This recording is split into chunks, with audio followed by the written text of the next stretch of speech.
নমস্কার বন্ধুরা, আবার একটা খুব সুন্দর একটা রেসিপি নিয়ে চলে এসেছি আমি আপনাদের সাথে। আমি তোমাদের রিয়া।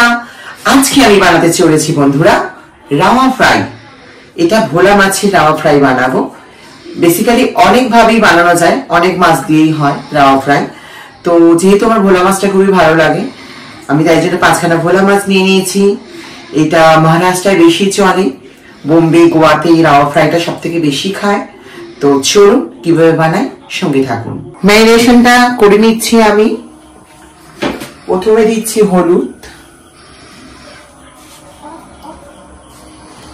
1 চামচ হলুদ দিলাম।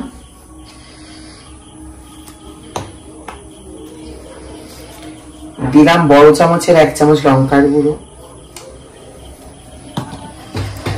দিচ্ছি স্বাদ মতো নুন, আর একটু দিচ্ছি ভিনিগার। যেহেতু আমি লেবুটা আমার নেই ঘরের মধ্যে, একটু ভিনিগার দিলে কি হবে, নরম হয়ে যাবে ভিতরটা, আর ম্যারিনেশনটা তাড়াতাড়ি ভিতরে ঢুকে যাবে মশলার ভিতরে।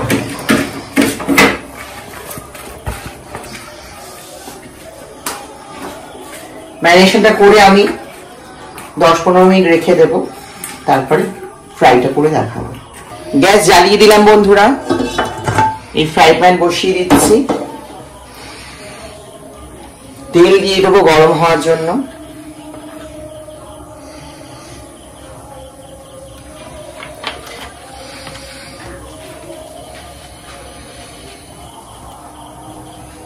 তেলটা মোটামুটি গরম হয়ে গিয়েছে। এখানে রয়েছে রাওয়া, আমি মাছগুলোতে মাখিয়ে নেব, সুন্দর করে কোটিং করে নেব ওই মাছগুলোকে।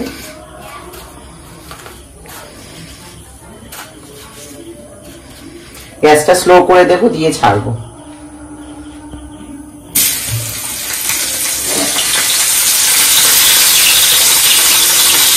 গ্যাসটা হাই ফ্লেমে থাকলে রাওয়াগুলো পুড়ে যাবে বন্ধুরা।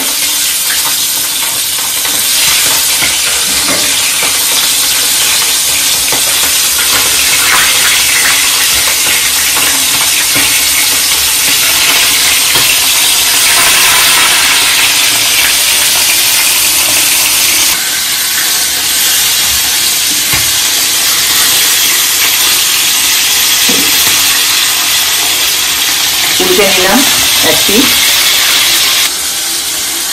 তৈরি হয়ে গেল আমার ঝটপট চটজলদি রাওয়া ফ্রাই। তুলে নেব।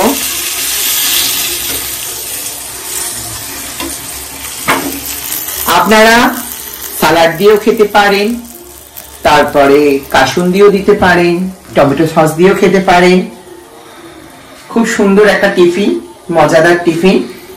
তো যারা আপনারা আমার ফেসবুক থেকে দেখছেন তারা আমাকে ফলো করে নিন, ইউটিউব থেকে যারা দেখছেন সাবস্ক্রাইব করে নিন। থ্যাংক ইউ সো মাচ এতক্ষণ আমার রেসিপিটা দেখার জন্য। Tata, bye bye.